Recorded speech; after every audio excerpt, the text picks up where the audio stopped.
Respected fellow practitioners and guests,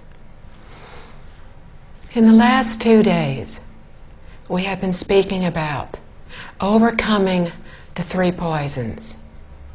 The 3 poisons are the major emotions that we have problems with. They are greed, anger, and ignorance. When we do not attain what we want, when our greed is not fulfilled, when we do not receive more of what we want, we give rise to the heart of anger. We do this in the mistaken belief that we ourselves are individuals, that this body is me, that I have my own ideas. The concept of I. Because I have a body, because I have ideas of thoughts, I wish to protect what I consider as mine. I wish to have more for myself. This is greed. Greed can be as small as momentarily thinking of something. Thinking that the weather is very hot. It would be very nice to have something cool to drink. That is greed. Greed can be as large, as overwhelming, as wanting to be a business person and create a large fortune, a large empire. All different degrees of greed, but all greed. When we do not get what we want, when that greed is unsatisfied, we often give way to anger. Anger arises also because we are attached to ourself, to our ideas. I know I'm right. I know if I'm right, logically, you have to be wrong. If you're wrong, I'm right. Then you need to believe, to think as I do. And when you do not, I become angry. We all do this. When people do not give in to us, we become angry. When things do not go our way, when we are criticized, when we feel others are taking advantage of us, we become angry. When others take advantage of us, what is really happening? We spoke yesterday of cause and effect, that everything that happens to us is the result of what we have thought, said, or done in a previous lifetime. If something happens to me, it is not because I am a helpless victim in all this. If somebody is giving me a difficult time, I can safely assume that I have done so in the past. And that is why I am going through this difficulty now. There's no point in becoming angry with the person who is giving me a difficult time. They may be doing so because I have done something wrong, in which case I need to be corrected so I can find my faults and fix them. But maybe I really haven't done anything wrong at this particular moment.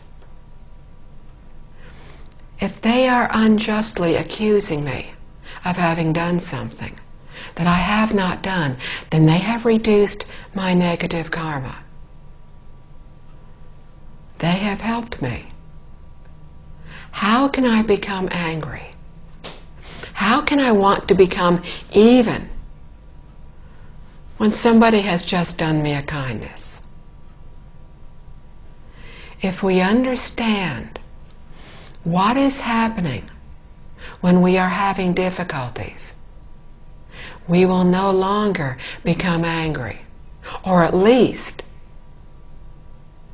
since most of us are still unable to completely stop being angry, at the very least, once we realize we are angry, we will calm down more quickly.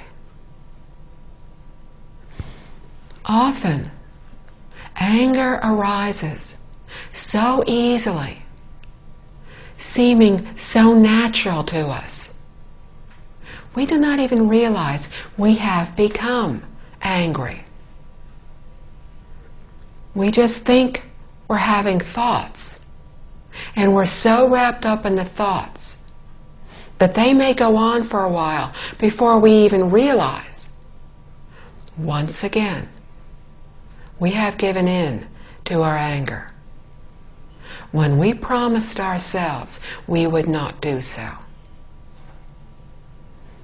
As soon as we realize what has happened, we need to try very hard to diffuse the situation. Either we go off by ourselves, or we try to find another way to handle it. But what is important is that we do not give in to the anger. That we only think of how to reduce it, of how to correct this fault in the future. We can do so by trying to think of how to help the other person.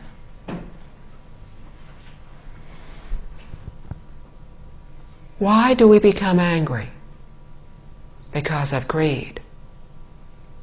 But why does greed come about? Because of the third poison, ignorance. We were discussing the other day, after one of the talks, the difference between ignorance and stupidity, and which would be a correct translation of the Chinese term. Ignorance is to not know something.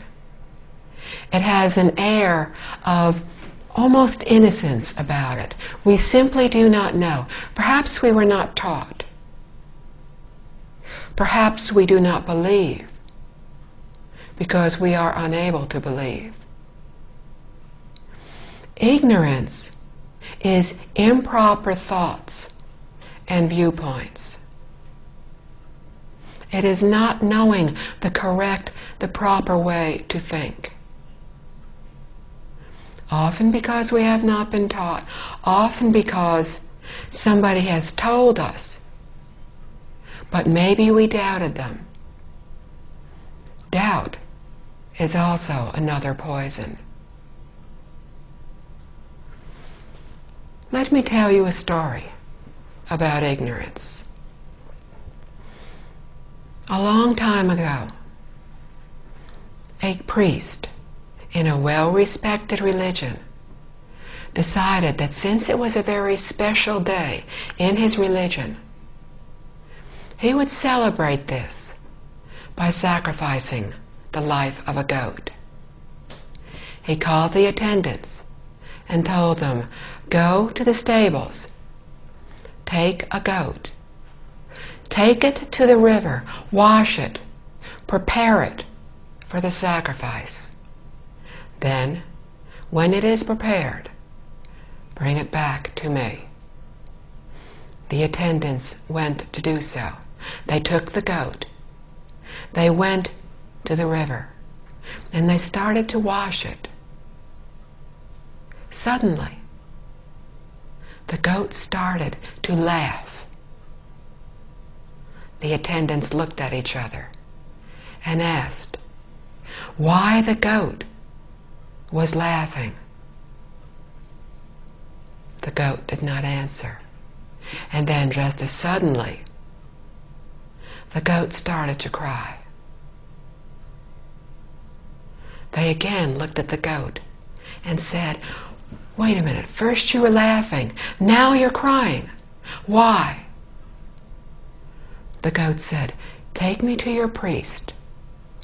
I will explain to him why." The attendants took the goat to the priest. They explained what had happened.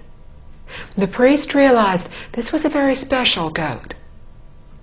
And he said very respectfully, "Sir Goat, why did you suddenly start to laugh? And then, just as suddenly, start to cry?" The goat said, "Many, many lifetimes ago, I was a priest in a well-respected religion. And I decided that it was a special day. And to celebrate it, I would sacrifice the life of a goat. I started to laugh because I realized, having been that priest, I had been born as a goat 499 lifetimes. This is my last lifetime as a goat. And that is why I laughed, for my debt has been paid." But then I realized, you are about to repeat my very same mistake. And you too will be born as a goat. And you too will die by having your throat slit as a sacrifice. That is why I cried." The priest said, "I will protect you. You say you died because your head was cut off. I will protect you. We will not let anything happen to you today." The goat shook his head and said, "No. You do not have anywhere near the power to counteract the force from my negative karma. I will die today. My head will be cut off." The priest called guards, more attendants, told them, "Follow the goat, protect it, do not let anything happen to it." The goat walked out of the temple grounds, walked over to a ledge that was near a hill, and started to nibble a leaf that was on a branch on a tree on that hill. As the goat raised its head to nibble that leaf, suddenly, out of nowhere, a storm blew up. There was a flash of lightning. The lightning hit a ledge. A rock was cut off. The rock hit the goat on the neck. The head of the goat was cut off. The attendants went back. But before they left, they heard a voice. They looked around, and they saw a being up in the tree that they had not seen before. And they said, "Did you laugh?" And he said, "Yes, because I have seen everything that happened, and I know why." And they said, "Please tell us." The being said, "This is the result of ignorance, of not understanding the reality of what is happening all around us. In your ignorance, because you do not know better, and the ignorance of your priest, you believe very falsely that the way to honor your God is to kill a living being. But this is wrong. To kill for any reason is wrong. when the priest heard this, he decided that he would never kill again. And he did not. And he made this story known far and wide, so all could learn the consequences of taking the life of another living being. This story is about ignorance. It is about not knowing. We are just beginning to learn about cause and effect. But do we really understand? Not yet. If we truly understood, deeply understood, we would not be doing what we are doing today. We would not be saying things that hurt others because we're careless. We would not be giving in to our anger. We would not have greed. We would not continue repeating all of the faults that we have been repeating lifetime after lifetime for innumerable eons. So when we listen to talks on the teachings, and when we are told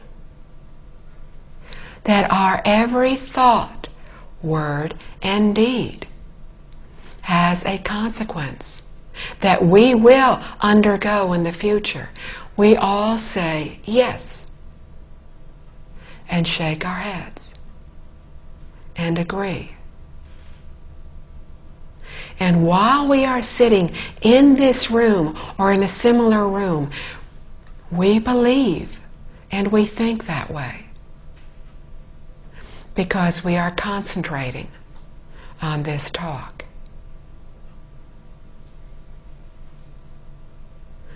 But since I told you this story, and since I mentioned cause and effect, how many of us have had at least one wandering thought? Probably everybody in this room. We have already forgotten to understand. And as soon as we walk out the door, we will really forget. Master Jing Kong, our teacher, has said, if people listen to a 2-hour talk, it will be very good if they remember just 1 or 2 things. We are ignorant. We have been told. We cannot remember. We have bad habits. It is so easy to fall back into those bad habits. We try, we want to do what is good. As we are sitting here, we do not want to hurt any other person. We do not want to be angry. Any reasonable person knows they feel much better when they're happy than when they're angry. But how much of the day is spent being happy? And how much of our day is spent being angry? And by angry, I don't mean that we're standing shouting at somebody.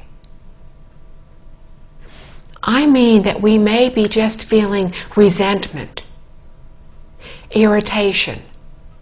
These are all degrees of anger.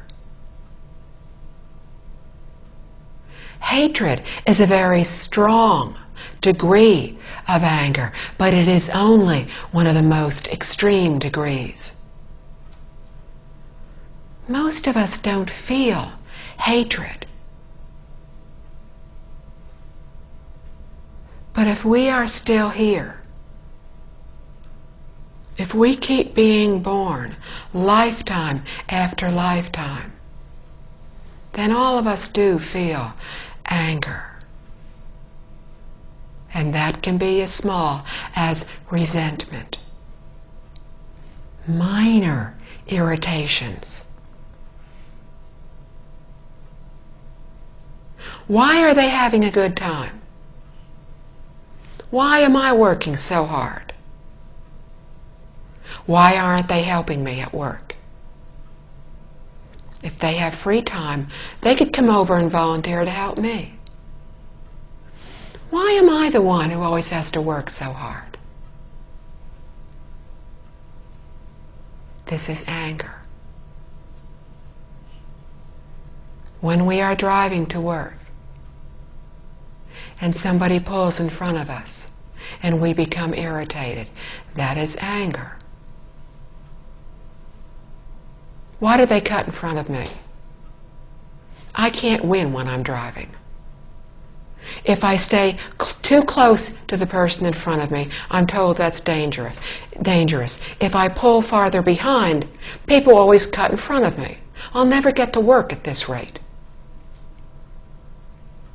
People always take advantage of me. This is anger. When we go to the store and we go and stand online to buy something, there are two lines. We try to consider, I'm in a hurry. I need to get home. I've got things to do. Which line is going to move more quickly? I don't know about you. I invariably pick the slower line, anywhere I am. What happens when we do this? Maybe the lines were moving at the same speed. We pick a line. Suddenly, somebody has some problem. We stand there. We tap our foot. We think, I'm going to be late. I need to get home.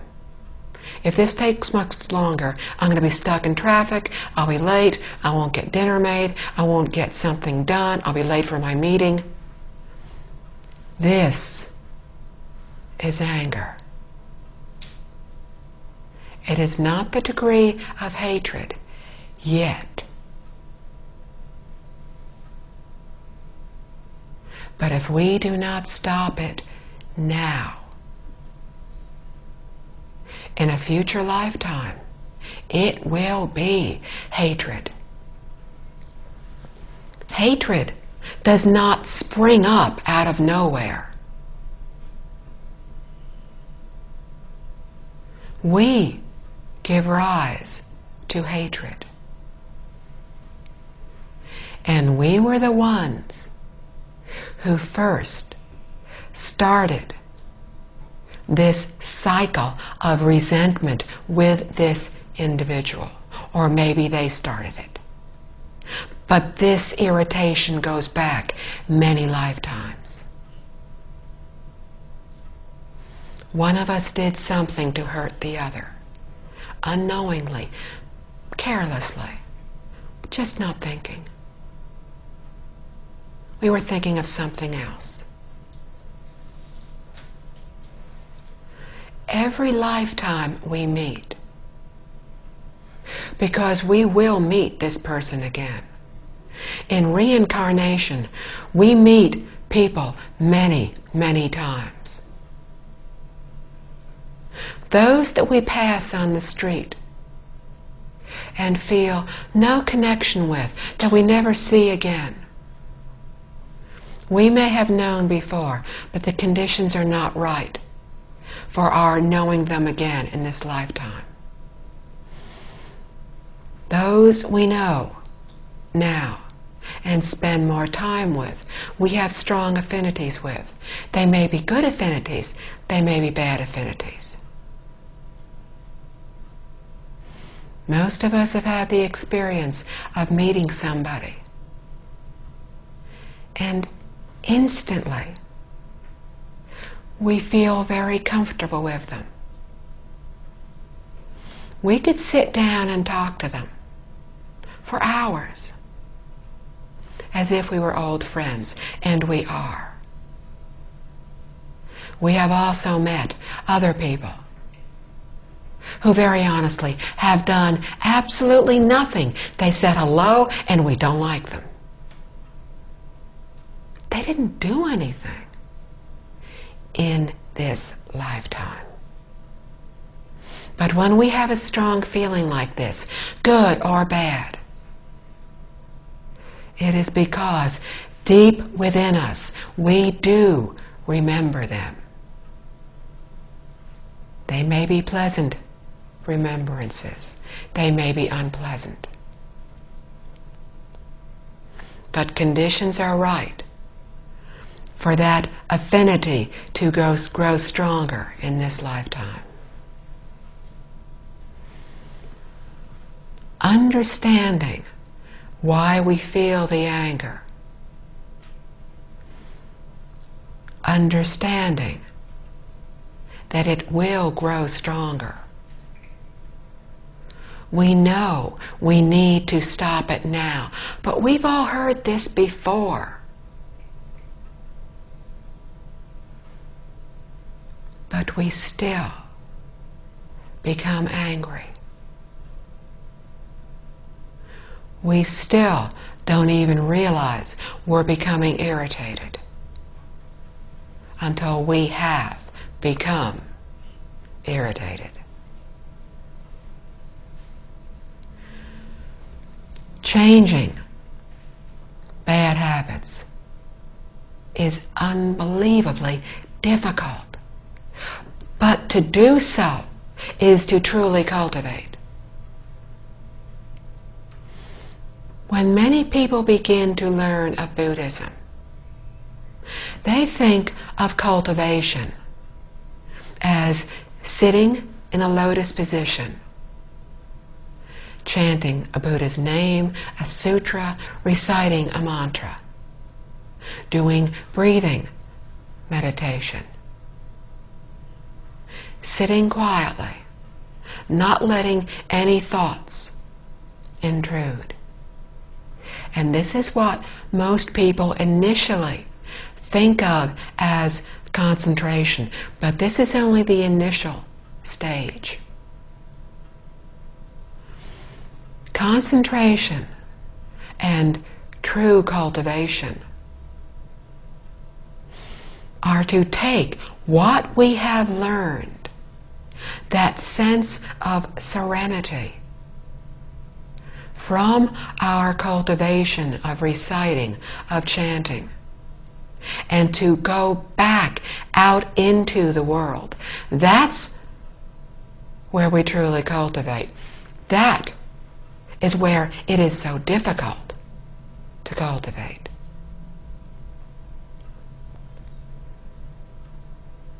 To cultivate is to think, what did I do wrong? What did I do that resulted in that person saying, doing whatever they did that irritated me? What started it now?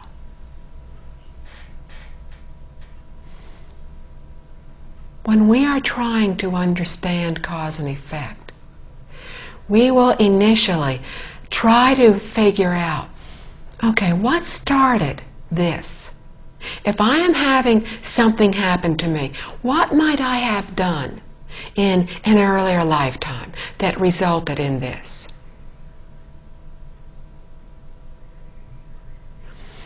We do not need to know the exact cause for the result that we are now going through.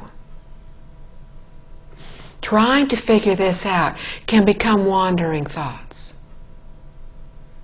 And we can become so wrapped up in trying to figure out what was the cause of this that we forget what we are supposed to be doing. We forget that what we are supposed to be doing is to correct the fault. We do not know or need to know the exact cause for the results that we are undergoing. We only need to understand that when we do what is good, we reap what is good. When we do something bad, something evil, we reap what is bad, what is evil. That is all we need to understand. We have said doubt is one of the poisons. We need to believe, as Buddhists, that the Buddhas, Bodhisattvas, do not lie to us, do not deceive us. They only want us to awaken. But they cannot do this for us. If they could, they would have done this long, long ago. All awakened, enlightened beings, higher beings can do is teach us. They cannot change our cause and effect. They can teach us about cause and effect so that we, at some point, will really believe completely that one day we will not have any doubt in what they have said. And they have said, in essence, we are all the same. We all have the same true nature. Buddhas were ordinary beings like us. But they overcame their doubt. They believed. They trusted in what they were told. They believed that when the Buddha said, "You have the same true nature that I have," in essence, you are no different from I. In essence, we are all one, for our true nature is all one. We are all one entity.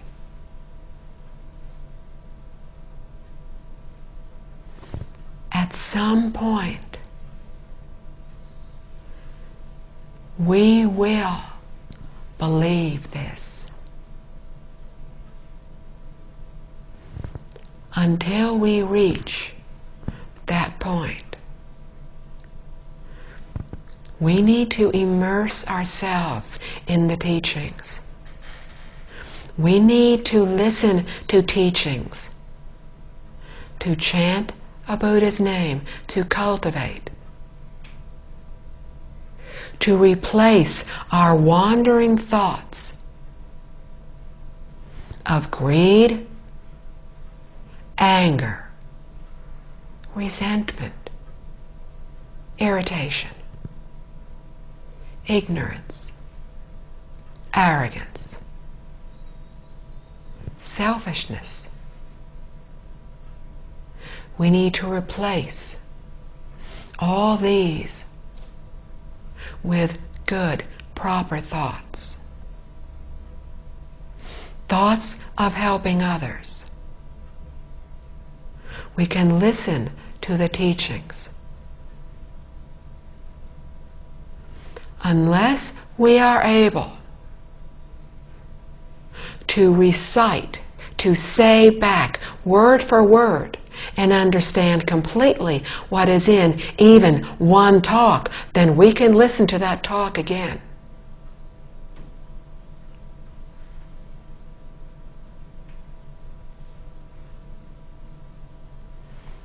Each time we listen, we will hear something a little differently. Maybe just before we listened to that talk, we turned on the tape recorder, the VCD. Maybe something had irritated us, and we thought, I need to replace this irritation with something better. I'll listen to a talk. I haven't listened to one for a few days. I know I need to listen every day. I'll listen now. When we concentrate on that talk, on listening to every single word, if we are concentrating, if our minds are very calm, we will hear something that we have not heard before, because we will understand at a more profound level. Because in our calmness, in our serenity, we have reduced our wandering thoughts just enough to allow the perfect wisdom that we already have within us to surface for just one tiny second. But in that second, we understood more clearly something that we hear on that tape. This is why we listen to teachings over and over. For those who speak English, who do not speak Chinese, cannot listen to all the hours, the thousands of hours of teachings in Chinese, cannot read the books in Chinese. We have probably all, at some point, given rise to irritation, to unhappiness, that we have so little to learn.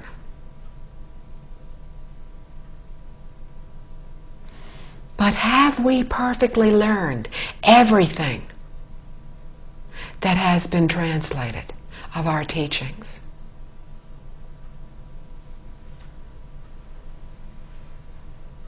Those of us who work on the translations have worked on them for some time. We have not learned them perfectly. So I will hazard a guess that those who listen, who read, have also not learned those teachings perfectly. We have enough to listen to read, because we have not yet perfected those teachings.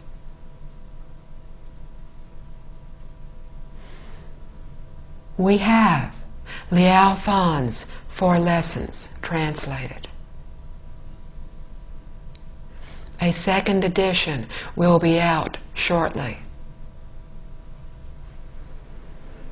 Several people have been working very hard on this for the past year, trying to improve our understanding, trying to improve our ability to express that understanding. This will be finished, hopefully, soon. and then printed.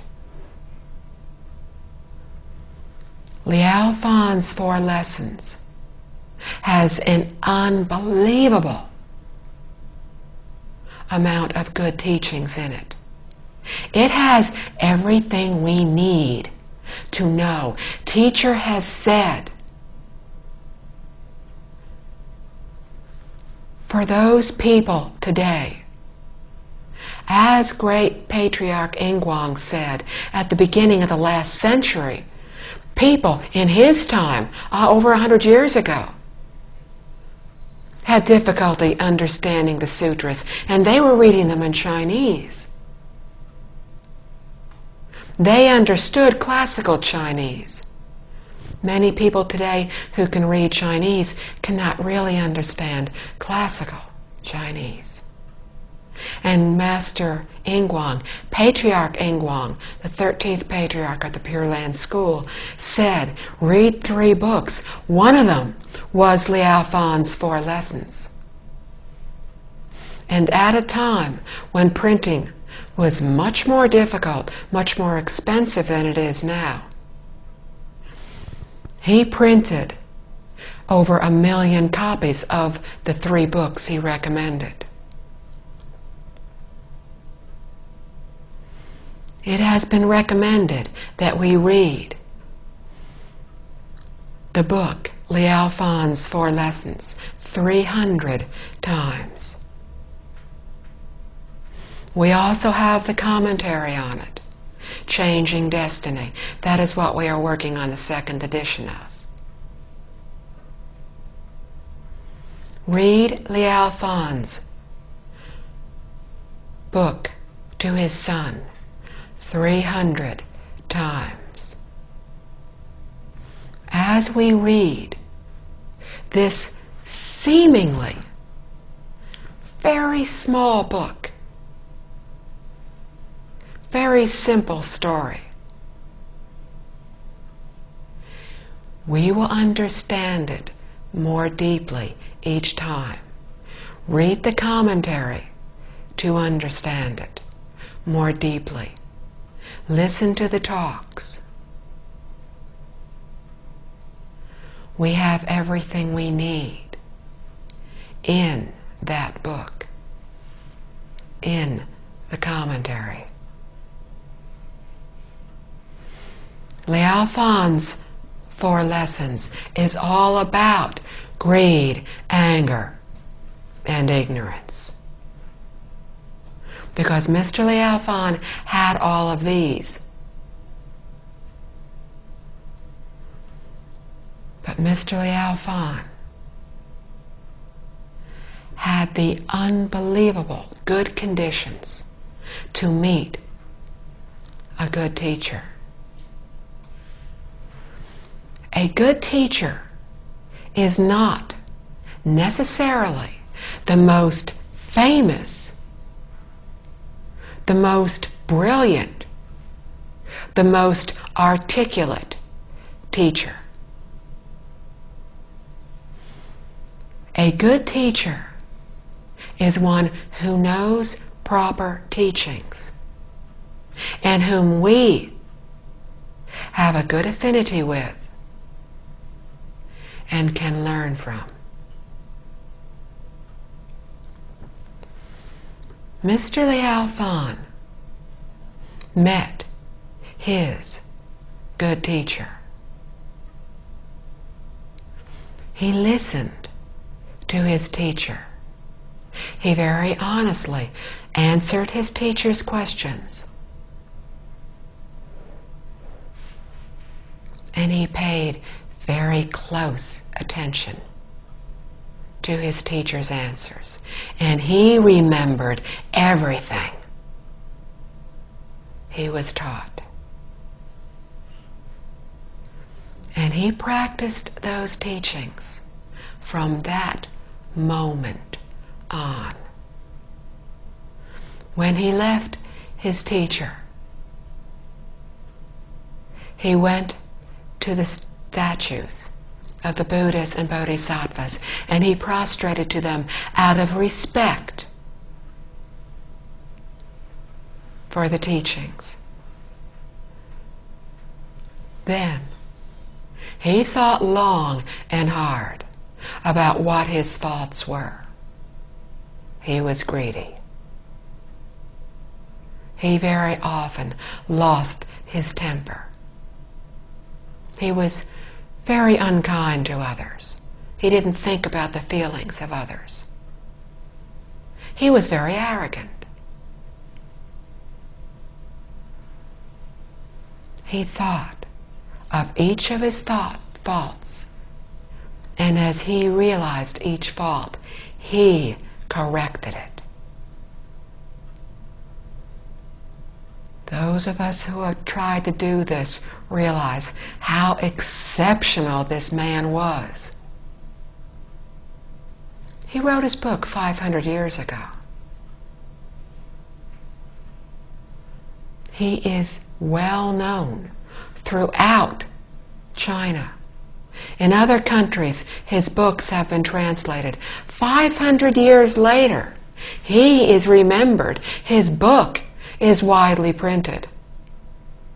How many people can we say this of? He was very special. What he wrote was very simple, but very true. We can learn from what he has written. How do we change? We need to practice patience and tolerance. We are patient with others. We are patient with ourselves to the degree that we understand why we are doing something wrong. But while we forgive the mistakes of others, we do not simply forgive our own mistakes. We cannot afford to say, I'm human. I've lived many lifetimes. I've made these mistakes for many lifetimes. I will try to do better. But if I cannot, I'm only human. Forgiveness is for others.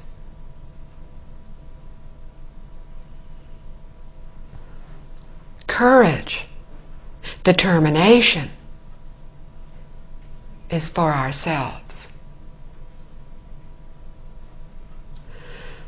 We cannot expect that we will change overnight, but we can expect to make regular, daily improvement.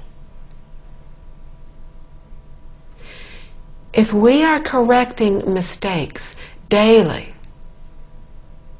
then in 3 years, we will have made wonderful progress in our cultivation.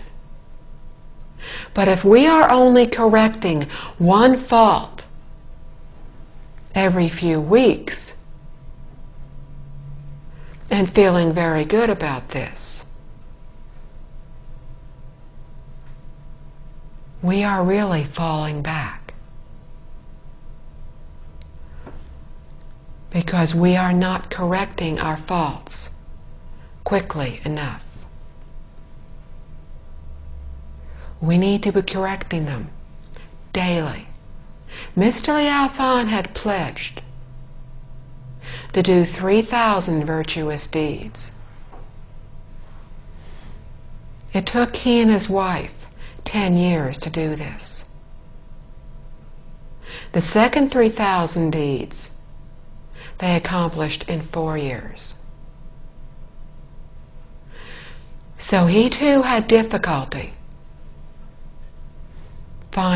correcting his faults. What happens to us today has been destined by what we have done in our past lives. We have to do great goodness, great evil, to change what is destined to happen in this lifetime. And that is what Mr. Liao Fan did. He accomplished great goodness. Not only did he start to change his destiny in his current life, within 1 year of learning how to correct his faults, he started to change his destiny. A very rare individual. He met a good teacher that he had a strong affinity with. But if we are all sitting in this room listening to these teachings, then we too have met a good teacher.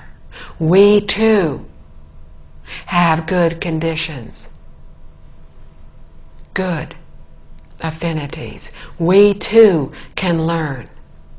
We can change ourselves in an instant.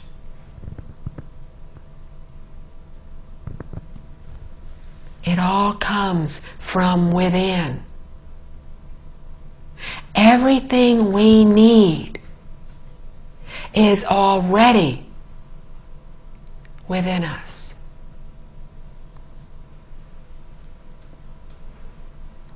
We only need to stop thinking of ourselves, to think of all others, to give up any thoughts of selfishness, to realize that we are all one. When we do this, when we change from within, from the heart, from the mind, we will think as Buddhas do. And in that instant, we are a Buddha. We carry that thought with us. We enlarge that thought till it is our only thought. We cultivate the teachings, we practice, we listen to our teacher. If we do this with absolute sincerity, then our every request will receive an answer. And we too will awaken. We too will become enlightened. We too will uncover our perfect compassion and wisdom. Thank you. Let us read the dedication of merit together. May the merits and virtues accrued from this work adorn the Buddha's Pure Land, repaying the 4 kinds of kindness above, and relieving the suffering of those in the 3 paths below. May those who see and hear of this all bring forth the heart of understanding and live the teachings for the rest of this life. Then be born together in the land of ultimate bliss. Homage to Buddha, Amitabha.